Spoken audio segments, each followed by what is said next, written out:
General Hospital spoilers for Tuesday, July 1st reveal that Brennan's decision to set firm boundaries with Jocelyn came at a moment when emotional tension was already simmering beneath the surface of Port Charles. His words were not cruel, but they were resolute, a clear indication that the time for blurred lines and unspoken feelings had passed. It was a change in dynamic that Jocelyn hadn't anticipated, and it shook her more deeply than she cared to admit. Because underneath Brennan's stoic demeanor was an unspoken acknowledgement, the chaos surrounding Daisy's upcoming baptism had escalated beyond anything they had prepared for.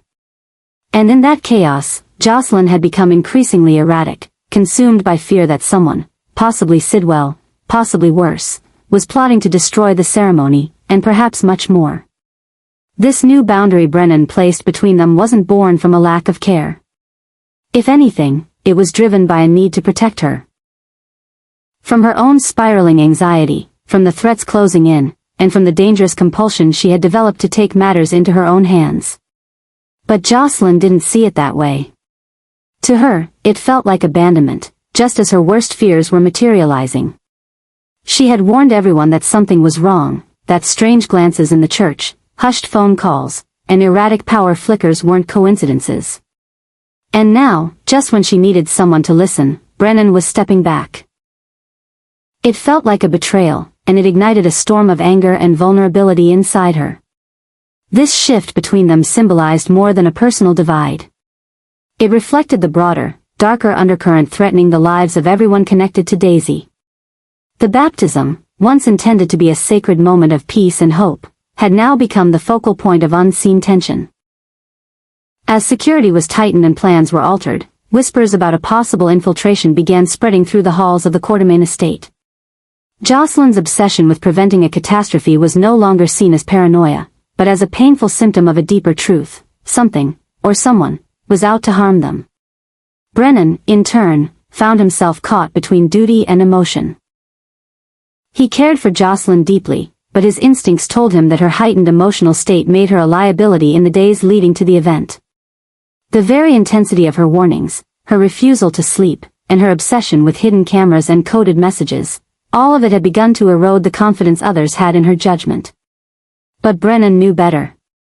He had seen enough in his time within the intelligence world to recognize the signs. Jocelyn wasn't delusional. She was on edge because the danger was real. Still, he believed that only by stepping back could he protect her. Only by setting that boundary could he focus on the unfolding threat without her spiraling further out of control. Jocelyn, however, saw things differently. To her, Brennan's distance only confirmed her worst fear, that no one was taking the threat seriously. That no one would be ready when the moment came. And deep inside, she feared what she couldn't say aloud. That the person trying to destroy Daisy's baptism wasn't an outsider at all, but someone on the inside, someone no one had suspected. Her nightmares had become vivid, her thoughts increasingly erratic, her belief that the ceremony would end in disaster as strong as it was unshakable. Brennan's boundary was supposed to give them space, but it instead ignited a chain reaction, one that now threatens to fracture their relationship entirely while the city edges closer to catastrophe. In pushing Jocelyn away to protect her, he may have inadvertently opened the door for her to act alone, to take matters into her own hands in a way that could put not just her life, but Daisy's, in grave danger. The coming days would determine whether Brennan's decision would serve as a line of defense or as the final mistake in a collapsing chain of trust. And as the sanctuary doors prepare to open for Daisy's baptism, every step closer to the altar feels like a step deeper into something no one, not even Brennan, can fully control. Alexis's unexpected visit to Sidwell was not one born of diplomacy, but of desperation. The world around her was unraveling, and the tangled chaos threatening her family had finally reached a boiling point. She arrived not as a lawyer, not as a mother with polished arguments, but as a woman grasping for any thread of control in a situation that was slipping fast beyond reason. Her eyes, usually sharp with purpose, now burned with a different fire, the fear of a mother who sensed, without needing proof, that her daughter was standing on the edge of something catastrophic. And standing in her way was Jen Sidwell. A man cloaked in calculated menace and the kind of restraint that masked deeper intentions. Sidwell welcomed Alexis with a knowing smile, as if her arrival had been predicted long ago. He didn't see her visit as a threat. If anything, it played directly into the narrative he was crafting. The way he measured every word, every breath, suggested he had long anticipated this confrontation. And as Alexis demanded to know whether Christina had been placed in harm's way, Sidwell offered no denials. Instead, he danced around her questions with practiced indifference, speaking in riddles and half-truths that only deepened her dread. This was no ordinary game of intimidation. It was a warning disguised as civility, a demonstration of just how powerless Alexis had become in this unfolding nightmare. Because while Alexis fought with logic and law, Sidwell operated in shadows, where laws could be bent and logic was irrelevant. He hinted at a coming reckoning, a shift that would render Port Charles unrecognizable by the time it arrived. And central to that chaos, he implied, would be Christina. She wasn't just a target, she was the symbol of everything Alexis had failed to protect. As Alexis pressed harder, she noticed Sidwell's tone sharpen ever so slightly, revealing glimpses of the fury that bubbled beneath his cool exterior. He spoke of Christina with the dispassionate curiosity of a man assessing a piece of leverage. And when he referenced the upcoming baptism of Daisy, the gathering of Corinthos allies, the press attention, the symbolic weight of the event, Alexis's blood ran cold. The implication was clear, something was going to happen there. Something irreversible. Something that could tear her family apart for good. The deeper Alexis dug, the more certain she became that Sidwell was not merely toying with Christina's life, but constructing a scenario where Christina's downfall would serve a larger purpose. A message. A warning. A personal vendetta etched in destruction. And all Alexis could do in that moment was plead, not beg for mercy, but for time. Time to figure out how to stop the storm that was forming just beneath the surface of every carefully chosen word Sidwell spoke. And Sidwell, ever the orchestrator, smiled as she left, not with triumph, but with anticipation. Because he knew something Alexis was only beginning to understand, that love, in the face of calculated vengeance, is often the sharpest blade one can wield. And when that blade is turned against you, it cuts deepest where it matters most. Christina was never just a pawn, she was the pressure point Sidwell intended to exploit fully. And if Alexis failed to stop him, the baptism would become not a moment of unity, but a spectacle of unraveling lives. As Alexis stepped out into the late afternoon light, her hands shook not from rage, but from helplessness. She now carried a terrible truth, that despite her strength, her connections, and her wisdom, she was outmatched by a man who had already set the pieces in motion. The countdown had begun. And with Christina in the crosshairs, Alexis was no longer fighting for justice. She was fighting against inevitability. Molly's sense of relief upon hearing Cody's confirmation was fleeting, drowned almost instantly by the realization that everything was unraveling faster than she had feared. Cody's quiet, deliberate words echoed in her mind long after they left his lips, not because of what he said, but because of what they implied. This wasn't just another complication in a long string of Corinthos family drama. This was something darker, deeper, and far more insidious. When Cody confirmed that the strange events surrounding Christina, Daisy, and even the upcoming baptism weren't mere coincidences, it was as if the final veil had been lifted. What had seemed like paranoia or maternal anxiety now revealed itself to be a map of orchestrated chaos. The gravity of Cody's involvement brought with it a new layer of complexity. Molly had always seen him as peripheral, someone who hovered around the family but never fully embedded himself in the undercurrents of their power struggles. But now, seeing the fear behind his eyes, fear masked by duty and barely controlled urgency, she understood that he wasn't just a concerned outsider. He had seen something. He had heard something. And now he was trying to warn her before it was too late. What troubled Molly most was how deep this conspiracy might go. Cody wasn't known for melodrama or exaggeration, which meant his careful choice of words was no accident. The way he framed the adjustments, not as random errors, but as calculated intrusions, told her this wasn't the work of someone unstable. It was the work of someone strategic. Someone who had access. Someone who knew how to destabilize a family from within.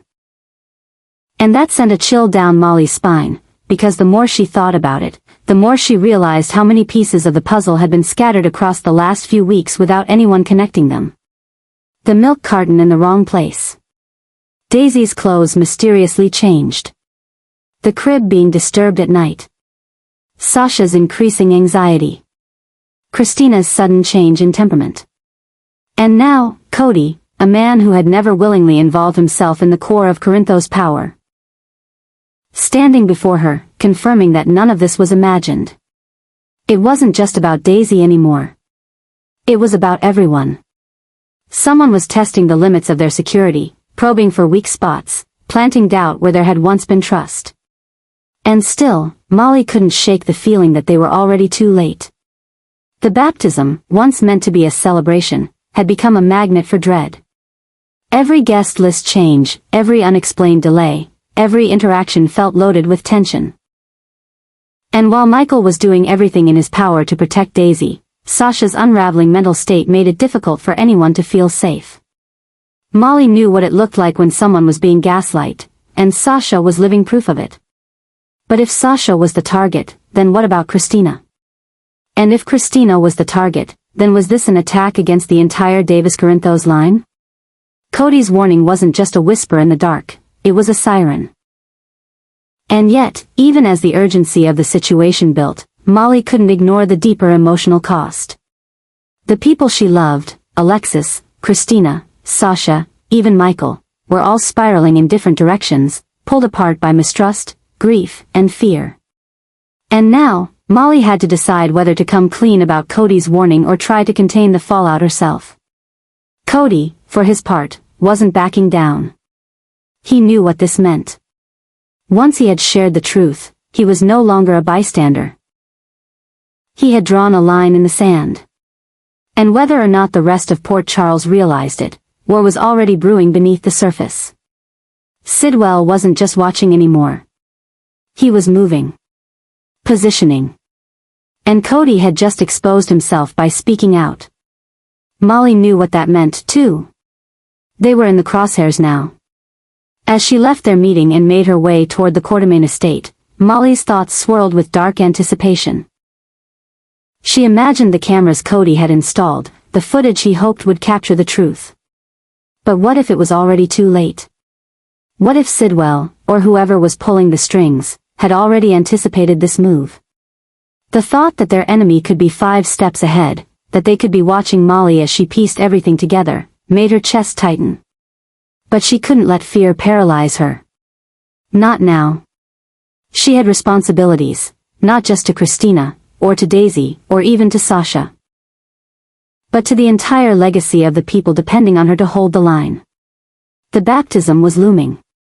A day that should have symbolized hope, rebirth, and family was now a powder keg. Every glance would be a warning. Every guest could be a suspect. Every word spoken might be a trap. And as the sun dipped below the Port Charles skyline, Molly realized this was more than just a family crisis. This was war. One that had already begun in silence and shadows, and one that would only end in fire and revelation. The countdown had started. And Cody's warning may have been the only thing keeping them one step ahead, for now. Anna and Chase arrived at the crime scene with urgency etched into every movement, the flashing lights of squad cars casting a surreal glow across the shattered calm of Port Charles.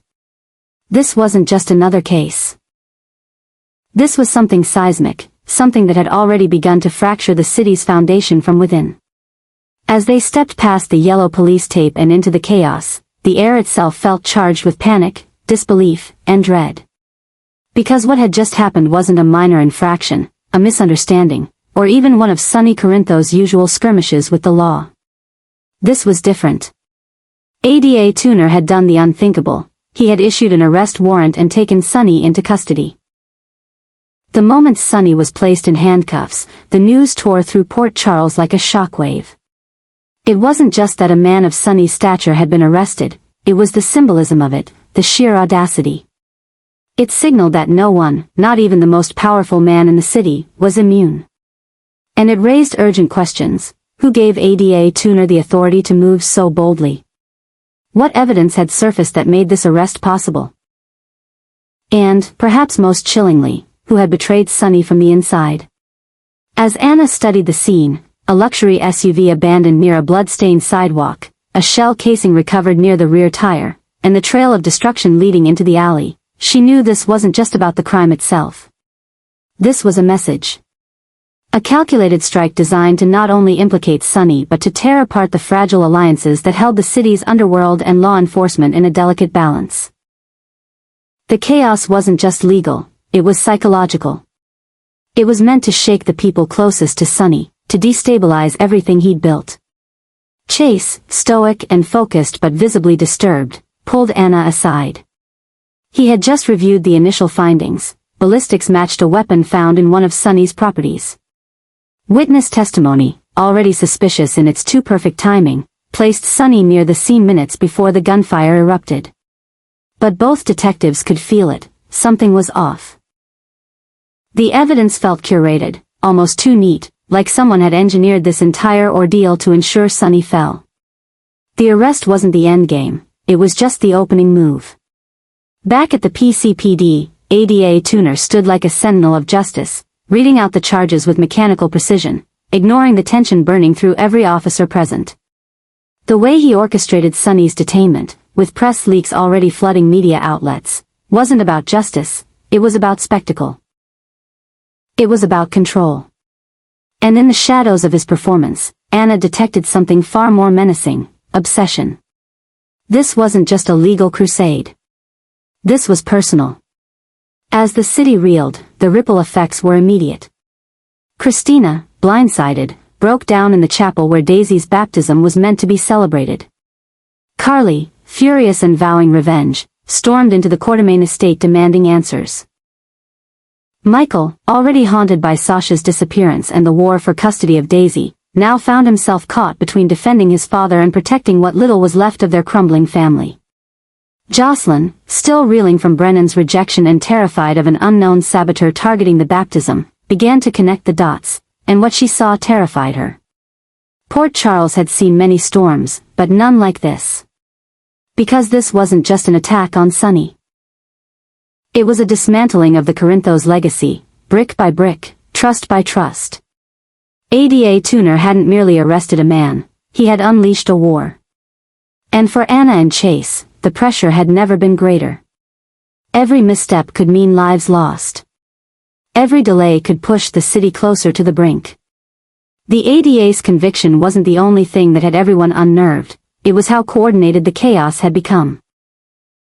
From the manipulated evidence to the disappearing witnesses, from Sasha's unraveling to Daisy's endangerment, every event felt connected, bound by the invisible thread of someone's ruthless design. It was more than just justice. It was vengeance masquerading as order. And the question no one wanted to voice, the question gnawing at the heart of every investigator, every Quartermain, every Corinthos, was this: if ADA Tuner was willing to bring Sonny down with such ferocity, who else was next? Because if this arrest was only the beginning, then the endgame promised a reckoning the likes of which Port Charles had never seen. Michael had spent days haunted by unanswered questions and the suffocating silence that settled between him and Sasha. Ever since the chaos erupted around Daisy's baptism, and the mounting threats against their family began to take shape, there had been a heavy curtain drawn across his emotions, one that he refused to pull back. But something changed. The anguish in Sasha's eyes as she tried to shield their daughter from forces neither of them could fully comprehend broke something in him. And for the first time in a long time, Michael opened up to Sasha, not with anger, not with accusation, but with vulnerability, a rare and quiet honesty that carried the weight of everything they had endured. He spoke about the moment he thought he lost Daisy, how he had imagined her tiny form slipping away into the void of some untraceable abyss.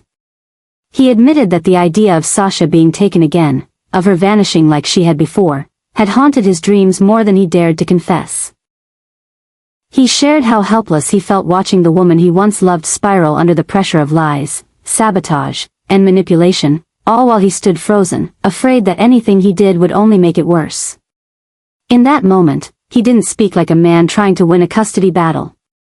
He spoke like a father, a partner, someone whose soul had been scorched by fear, guilt, and love too big to name.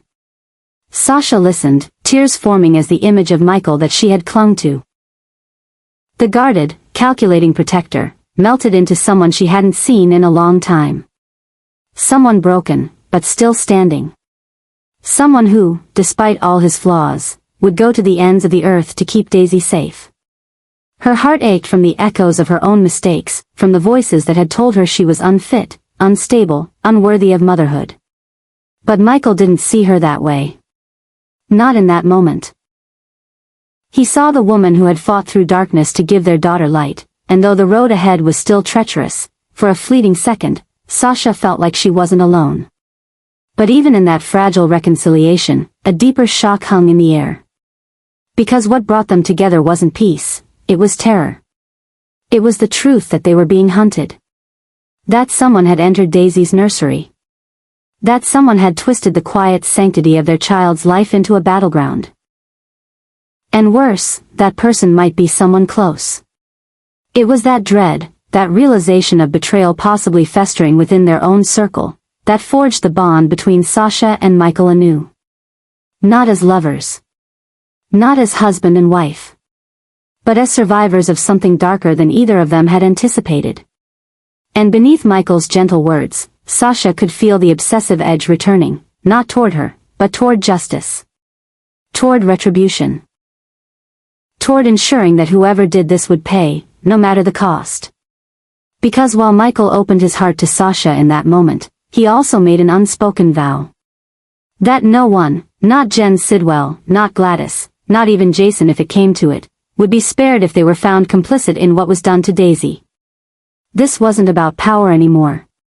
It was about vengeance stitched into fatherhood, about love twisted into a weapon that could either protect or destroy. And for Sasha, that realization was almost as terrifying as the danger itself.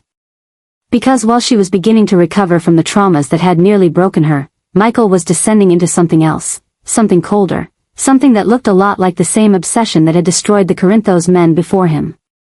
And if she couldn't stop it, if love couldn't redirect it, then she feared that the next time Michael opened his heart, there might be nothing left inside but fire.